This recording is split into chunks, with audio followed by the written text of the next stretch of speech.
Commander Jake Morrison stood on the bridge of the UES Defiance and looked out at the stars. The ship moved slowly through space on a normal patrol mission. His crew had been checking the outer edges of human space for 3 weeks now. Nothing unusual had happened until today. Lieutenant Amy Rodriguez sat at her station and watched the sensor readings. Her eyes went wide as strange signals appeared on her screen. She had never seen anything like this before. The patterns were completely different from human technology. "Commander Morrison," she called out in a worried voice, "I am reading something very strange out here. These energy signals do not match anything in our database." Morrison walked over to her station and looked at the display. The readings showed a ship that was definitely not human. Its design was unlike anything Earth had ever built. The hull seemed to be made of some kind of crystal material that bent light in weird ways. "How far away is it?" Morrison asked. "About 50,000 kilometers, sir. It appears to be scanning our ships." Morrison felt his heart beat faster. This was the moment that everyone in the fleet had been trained for but hoped would never come. First contact with an alien species. He had read all the protocols and practiced the procedures many times. Now it was real. On the alien ship called Veltar, Scout Commander Zethka studied the 3 human vessels with mild interest. His species had done this same thing hundreds of times before. They would find a new civilization, study their technology, and then decide what to do with them. Most species were far behind the Velnari in technology and posed no threat. These humans looked no different from the others. Their ships were made of simple metal and moved using basic rocket engines. Their weapons appeared to be primitive projectile systems and simple energy beams. Zethka had seen it all before. "Sub-Commander Irulan," he said to his second-in-command, "begin the standard contact procedure. These primitives will either run away or try to fight us. Either way, we will have their surrender within the hour." Irulan nodded and began activating the communication systems. The Velnari had perfected this process over many years. They would demand surrender, demonstrate their superior technology, and then offer the choice between destruction or submission to the Velnari Empire. Back on the Defiance, Morrison opened a channel to the other 2 ships in his patrol group. Captain Lisa Warren commanded the UES Horizon, and Captain Ben Parker led the UES Resolute. Both were experienced officers who had trained for this exact situation. "This is Morrison," he said over the secure channel. "We have confirmed alien contact. Begin Protocol 7 immediately." Warren and Parker acknowledged the order. Protocol 7 was the emergency contact procedure that every ship captain knew by heart. It involved 3 simple steps: establish defensive positions, begin broadcasting the warning beacon, and wait for instructions from Fleet Command. Lieutenant Rodriguez began typing commands into her console with quick movements. "Sir, I am activating the emergency beacon now. The signal will reach Earth Command in about 6 hours. But the beacon was not just going to Earth. It was being broadcast on multiple frequencies to locations throughout human space. Some of these locations appeared to be empty asteroid fields and dead zones between star systems. Others seemed to be routine shipping lanes and mining operations. Morrison knew that the beacon would activate systems that had been hidden for decades. The human government had been preparing for this day since the first faster-than-light drive was invented. They had learned from history that when 2 civilizations met, the more advanced one usually won. Zethka noticed the human transmissions and was not concerned. Primitive species always called for help when they encountered the Velnari. It made no difference because help usually arrived too late, or was just as primitive as the original ships. "Commander," Irulan reported, "the humans are broadcasting on several different frequencies. Should we jam their communications?" "No," Zethka replied. "Let them call for help. I want their reinforcements to see what happens to species that resist the Velnari Empire." The alien commander activated his own communication system and began transmitting to the human ships. His message was translated automatically by advanced computer systems and appeared on Morrison's main screen. "Human vessels," the alien voice said with a tone of authority. "I am Scout Commander Zethka of the Velnari Empire. You have been selected for evaluation and possible integration into our civilization. Shut down your weapons and prepare to be boarded." Morrison looked at the alien face on his screen. "Zethka, had features that were similar to humans but clearly not human. His skin had a blue tint and his eyes were larger than normal. He wore what appeared to be a military uniform covered with symbols and decorations. "This is Commander Morrison of the United Earth Fleet," he replied. "You have entered human space without permission. Please state your intentions." Zethka smiled in a way that showed he was not taking the humans seriously. "Your space," he said with amusement. "You do not understand the situation. This is now Velnari space. You may choose to cooperate and live, or resist and be destroyed. There are no other options." Rodriguez monitored her instruments and noticed something strange happening. The beacon signal was being answered. Energy signatures were appearing throughout the area around them. They were faint at first, but growing stronger by the minute. "Commander," she whispered, "something is happening. I am detecting power sources that were not there before." Morrison nodded but kept his attention on the alien commander. He knew that the beacon would bring help, but he also knew that Protocol 7 required him to keep the aliens talking for as long as possible. "We are prepared to discuss this situation," Morrison said. "But we will need time to contact our government and receive instructions." Zethka laughed out loud. "Time," he said. "You primitives always ask for time. Very well. You have 1 hour to decide. After that, we will take your ships by force." The alien transmission ended and Morrison turned to his crew. They all looked nervous but determined. They had trained for this moment and knew what they had to do. "Status report," Morrison ordered. "Beacon is active and transmitting," Rodriguez replied. "I am still detecting those energy signatures. They are getting stronger." "Weapons systems are ready," reported Lieutenant Tony Roberts from the tactical station. "Engineering reports all systems normal," added Chief Engineer Sam Foster. Morrison nodded and looked back at the alien ship on his main screen.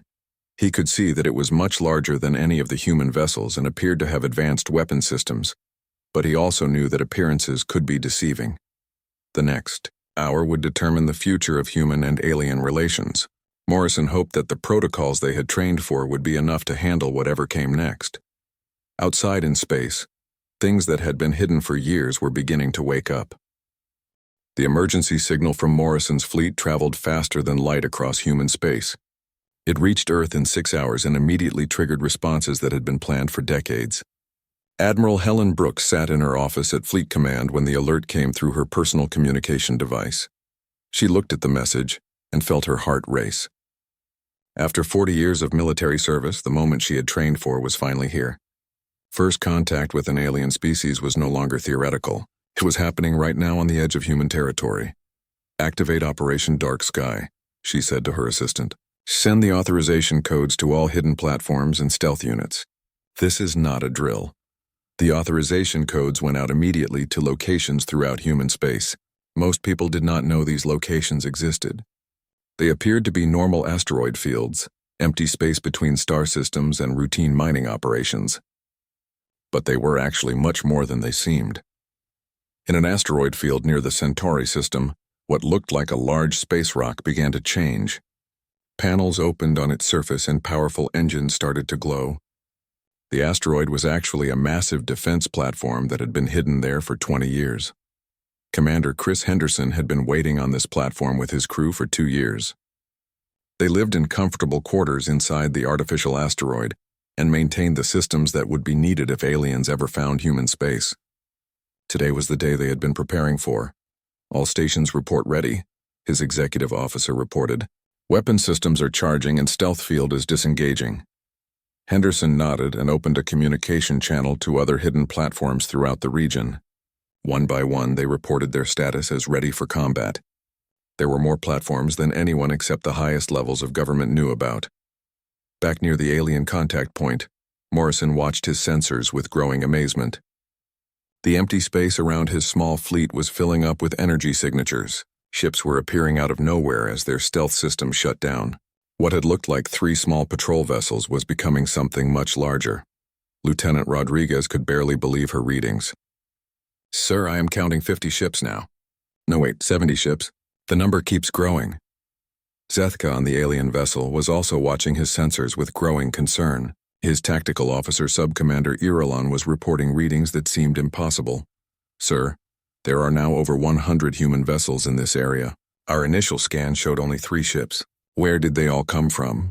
Zethka studied the displays with growing worry. The Velnari had advanced sensor technology that could detect most cloaking devices. How had so many ships remained hidden from their scans? "Run a complete diagnostic on all sensor systems," he ordered. These readings must be some kind of error. But the diagnostics showed that all systems were working perfectly.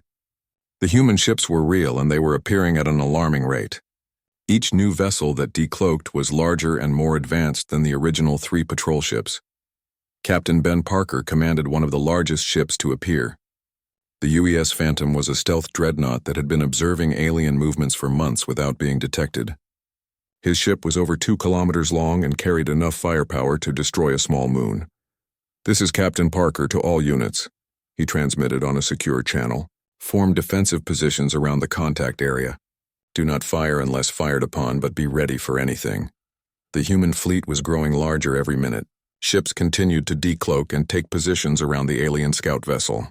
Some were massive battleships with heavy armor and powerful weapons. Others were smaller cruisers and destroyers designed for speed and maneuverability. Dr. Nina Walsh watched the deployment from her position on the science vessel UES Discovery.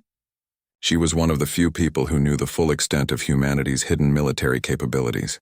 The fleet that was assembling represented decades of secret construction and technological development. "Amazing," she said to her assistant. "Look at how perfectly coordinated this is. Every ship knows exactly where to go and what to do." The coordination was indeed impressive. Each vessel took its assigned position without any confusion or delay. The formation that emerged was clearly the result of extensive planning and practice. The humans had been preparing for this encounter for a very long time. Engineer Maria Santos worked on bringing her ship's exotic matter reactors to full power. The technology was far beyond what most people thought humans possessed. These reactors could generate enough energy to power entire cities, and they were completely clean and safe. The reactors were just one example of the advanced technology that humans had developed in secret. While the general public thought that humanity was still using fusion power and chemical rockets, the military had been working with much more advanced systems for years. Lieutenant Colonel Paul Kim monitored the electronic warfare systems on his specialized vessel. His job was to make sure that the alien ship could not communicate with its home base or scan the human fleet effectively. So far, his jamming systems were working perfectly. The alien scout ship was now completely surrounded by human vessels. Every escape route was blocked and their communications were being disrupted. But the humans were not threatening them directly.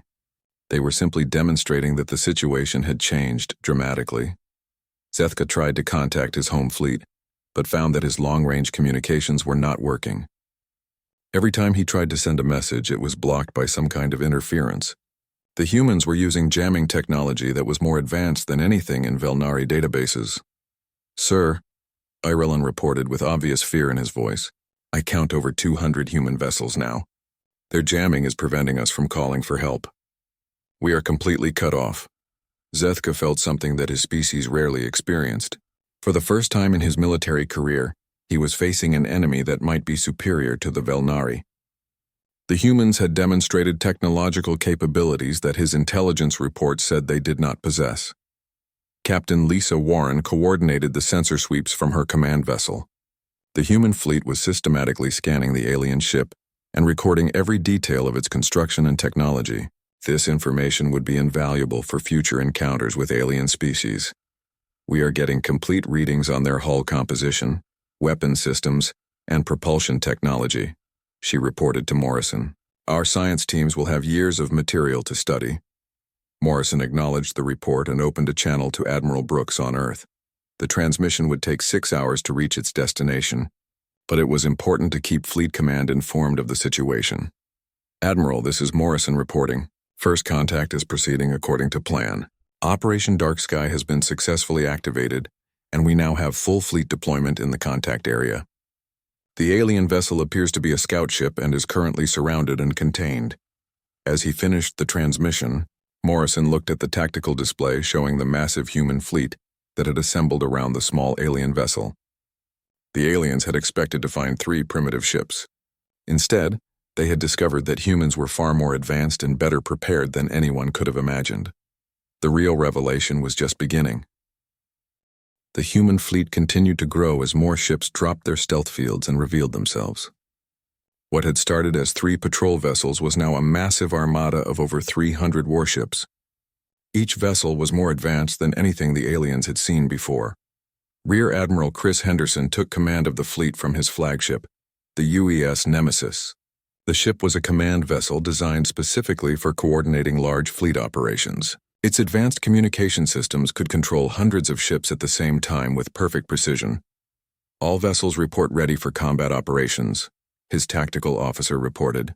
Fleet formation is complete and all weapon systems are online. Henderson studied the tactical display that showed every ship in the fleet. Each vessel was positioned exactly where it needed to be. The formation looked random to outside observers, but it was actually a carefully designed pattern that provided maximum firepower coverage and defensive protection. Zethka watched the human fleet deployment with growing alarm. His own vessel was now completely surrounded by ships that were larger and more heavily armed than anything in the Velnari military. The scout ship Veltar had weapons that could destroy cities, but it was nothing compared to what the humans were showing him. "Sir," Sub-Commander Irilon reported with panic in his voice, "I am reading energy weapons that operate on principles we do not understand. Their power levels are beyond anything in our technology database. The human weapons were indeed beyond Velnari understanding. Years of secret research had produced energy systems that used exotic matter and quantum field manipulation. These weapons could destroy entire fleets with a single shot, but they were designed to be precise enough to disable a single system on an enemy ship." Lieutenant Colonel Maria Santos commanded the fighter wings from her carrier vessel, the UES Eagle's Nest. Her pilots flew spacecraft that incorporated technology reverse-engineered from alien probes that had been captured over the years. The fighters were faster and more maneuverable than anything the Velnari had ever encountered. "Alpha Squadron, maintain patrol pattern around the alien vessel," she ordered. "Do not approach closer than 5 kilometers, but make sure they can see our capabilities." The fighters moved through space with incredible speed and agility. They performed maneuvers that should have been impossible for vessels of their size. The alien crew watched in amazement as human pilots executed turns and acceleration, patterns that would kill most organic beings. Dr. Rachel Morris observed the alien ship from her position on the science vessel UES Discovery. She was a specialist in xenotechnology, who had spent years studying alien artifacts that had been recovered from various sources. Now she was seeing a complete alien vessel for the first time. "Fascinating," she said to her research team. "Their propulsion system uses gravitational field manipulation, but it is much less efficient than our current drives. Their weapons appear to be plasma-based energy beams, which are powerful but limited in range and accuracy." The analysis confirmed what human intelligence had suspected for years. While alien technology was advanced in some areas, humans had actually surpassed them in many important fields. The secret research programs had been more successful than anyone had dared to hope. Chief Petty Officer Paul Kim worked at his electronic warfare station aboard Morrison's flagship. His job was to systematically penetrate and analyze every system on the alien vessel. The cyber warfare capabilities that humans had developed were far beyond what most species possessed. "Sir, I have successfully accessed their main computer systems," he reported to Morrison. "I am downloading their entire database, including military specifications, star charts, and communication protocols." Morrison nodded with satisfaction. The information that Kim was gathering would provide human intelligence with a complete picture of the alien empire and its capabilities. This knowledge would be invaluable for future planning and defensive preparations. The alien scout ship was helpless to prevent the electronic intrusion. Every time their computer specialists tried to block the human cyber attack, new penetration methods were used to bypass their defenses. It was clear that the humans had been studying alien computer systems for a long time. Zethka tried to activate his ship's weapon systems, but found that they would not respond to his commands. The humans had not only penetrated his computers, they had taken control of critical ship functions. His own vessel was now working against him. "Sir, all weapons are offline," his tactical officer reported. "I cannot regain control of any combat systems. The humans have locked us out of our own ship. Captain Ben Parker commanded the stealth dreadnought UES Phantom from his position at the center of the fleet formation. His vessel was armed with weapons that could destroy planets, but today, they were being used for demonstration purposes only. The goal was to show the aliens human capabilities without actually harming them. Target their propulsion system, he ordered his weapons officer. Use minimum power setting. I want to disable their engines without damaging the crew compartments. The targeting beam from the Phantom was invisible to normal sensors, but it locked onto the alien ship's engine section with perfect accuracy. The beam was so precise that it could disable individual components without affecting anything else on the ship. When the beam fired, the alien ship's engines simply stopped working. There was no explosion, no damage to the hull, and no harm to the crew. The propulsion system had been switched off as cleanly as turning off a light switch. Eurelon stared at his engineering displays in disbelief. Sir, our main engines have been completely disabled. There is no physical damage, but they will not respond to any commands. I have never seen anything like this. Dr. Nina Walsh monitored the demonstration from her science station. The precision beam technology that had just been used represented one of humanity's greatest technological achievements. It could disable any known technology without causing harm to living beings. Perfect execution, she reported to the fleet command. The alien vessel is now completely helpless, but their crew is unharmed. We have achieved total tactical superiority without firing a destructive shot. The demonstration continued as other human vessels showed off their capabilities. Ships performed impossible maneuvers, weapons fired with incredible accuracy, and defensive systems absorbed simulated attacks without any damage. Every display was designed to show the aliens that resistance would be futile. Lieutenant Amy Rodriguez monitored the alien crew's vital signs through sensors that could penetrate their hull shielding.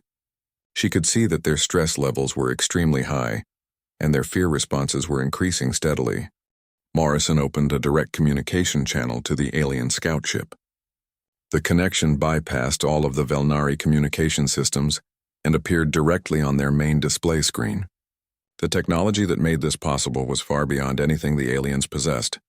Scout Commander Zethka, Morrison said in perfect Velnari language, I am Commander Jake Morrison of the United Earth Fleet. We need to have a conversation. Zethka was shocked to hear his own language spoken perfectly by a human. His species had never shared their linguistic patterns with any other civilization. How could these primitives speak Velnari better than most Velnari children? How do you know our language? Zethka demanded. Your species has never had contact with our empire before today. Morrison smiled calmly. That is where you are wrong, Commander. We have been studying your empire for over 15 years. We know your language, your culture, your military tactics, and your technology. We know much more about you than you know about us. On the main screen behind Morrison, detailed information about the Velnari Empire began to appear. Star charts showed the locations of every major Velnari world. Military specifications listed the capabilities of every class of warship in their fleet. Economic data revealed trade routes, resource production, and population statistics. Lieutenant Commander Tony Roberts worked at his intelligence station to coordinate the information display. Every piece of data had been gathered through years of careful observation and infiltration. The human intelligence network was far more extensive than any alien species had imagined possible. This is impossible, Eurelon whispered as he watched the flood of classified Velnari information appear on the human transmission. This data is protected by our highest security protocols. No outside species should have access to any of this. Dr. Eve Carter had advised Morrison on the most effective way to communicate with the Velnari. Her studies of alien psychology had revealed that their species responded strongly to demonstrations of superior knowledge. They respected intelligence more than raw military power. Let me show you what we know about your recent activities, Morrison continued. 3 months ago, your empire attacked the Keltar system and enslaved the entire population. 2 months ago, you destroyed the civilization on Morden Prime because they refused to surrender their mineral resources. The specific details were completely accurate. Morrison knew the dates, the commanders involved, and the exact methods that had been used in each conquest.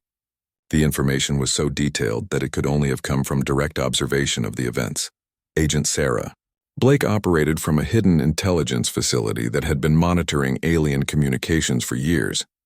Her team had intercepted thousands of Velnari transmissions and decoded their entire communication network. The aliens had no idea that humans were listening to everything they said. "We know about your standard conquest procedures," Morrison said, as more information appeared on the screen.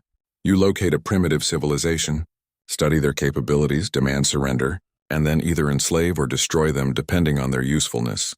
Captain John Lewis had commanded stealth reconnaissance missions deep into alien territory for 3 years. His ship, the UES Shadow, had observed dozens of alien military operations without ever being detected. The intelligence he had gathered formed the basis for human strategic planning.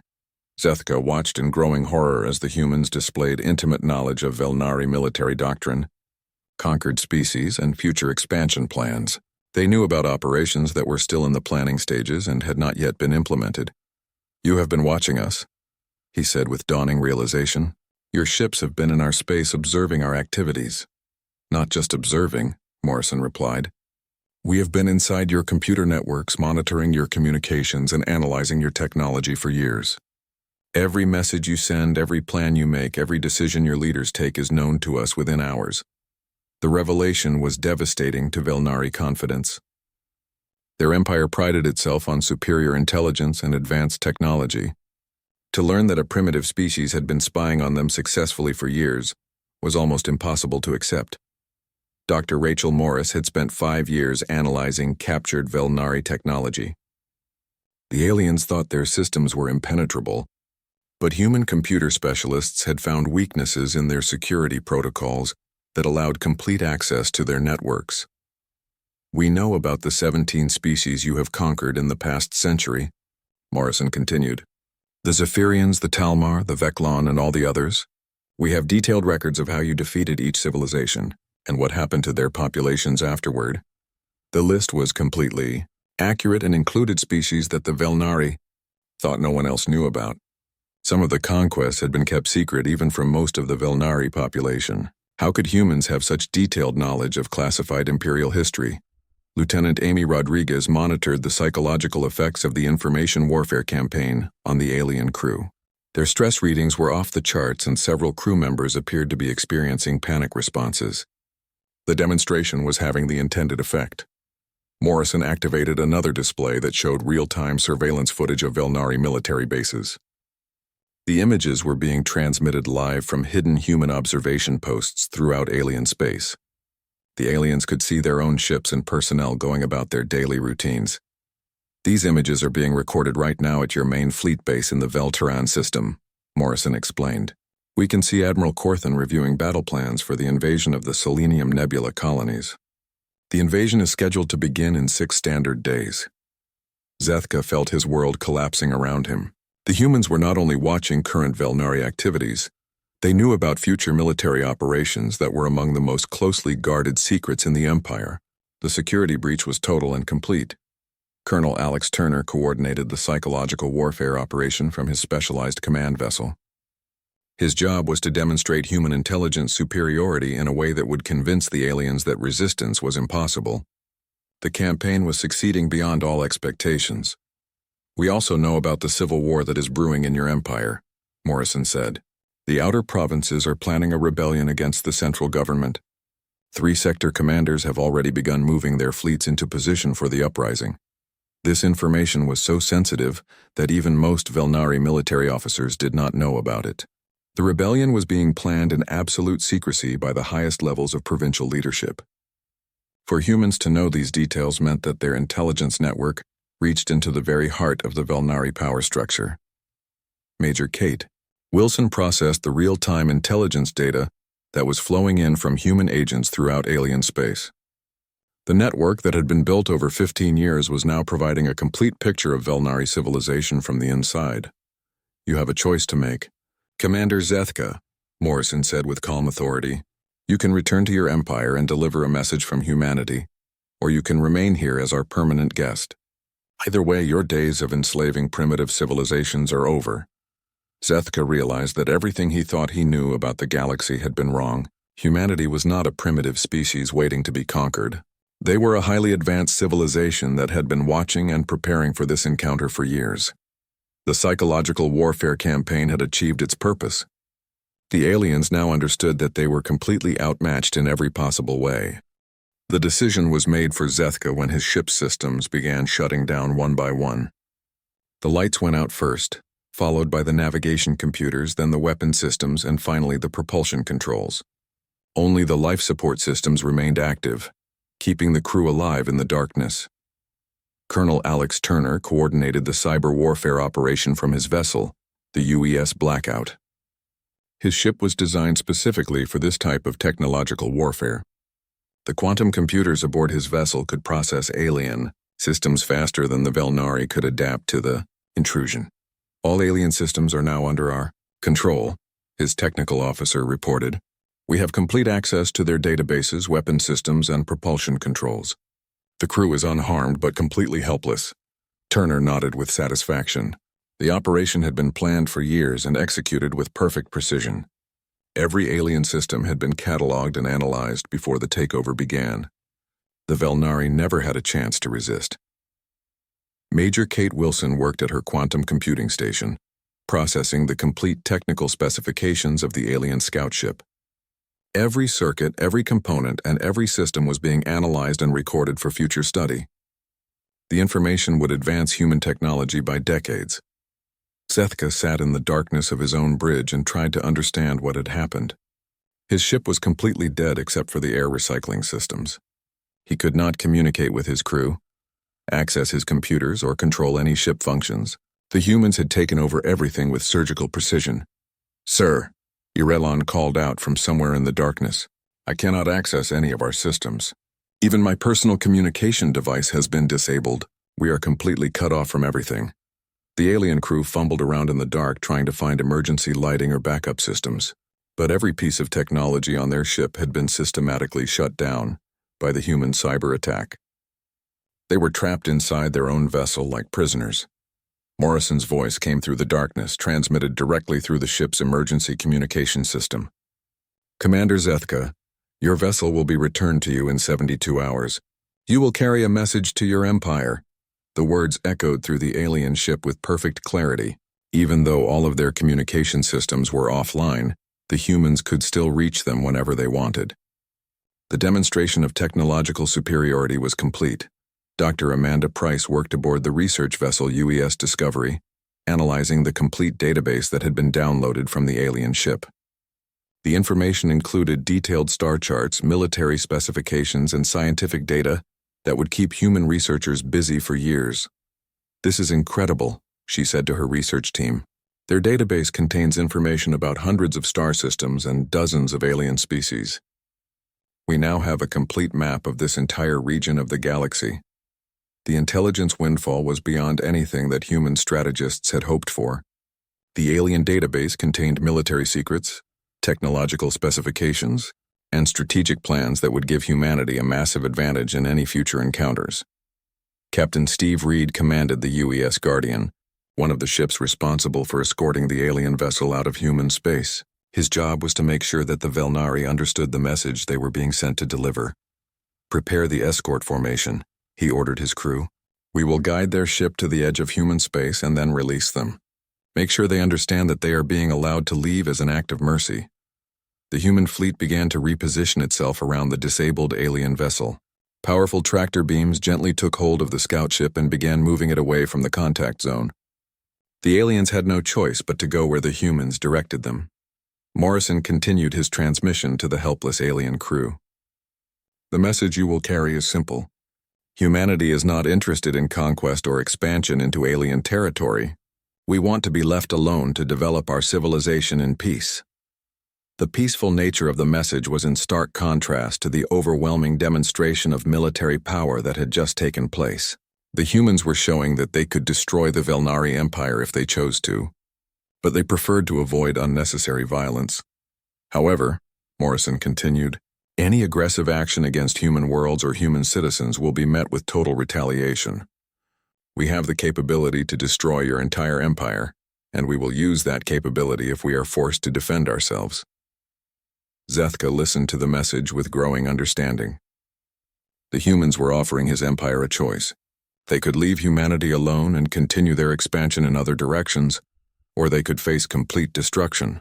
The demonstration he had just witnessed left no doubt about which outcome was more likely. Engineer Sam Foster worked to complete the analysis of alien propulsion technology. The Velnari engines used principles that humans had already surpassed, but studying them would help improve human understanding of gravitational field manipulation. Their technology is actually quite primitive compared to our current systems, he reported to his supervisor. We learned more from this encounter than they did. The technology gap between humans and aliens was even larger than intelligence estimates had suggested.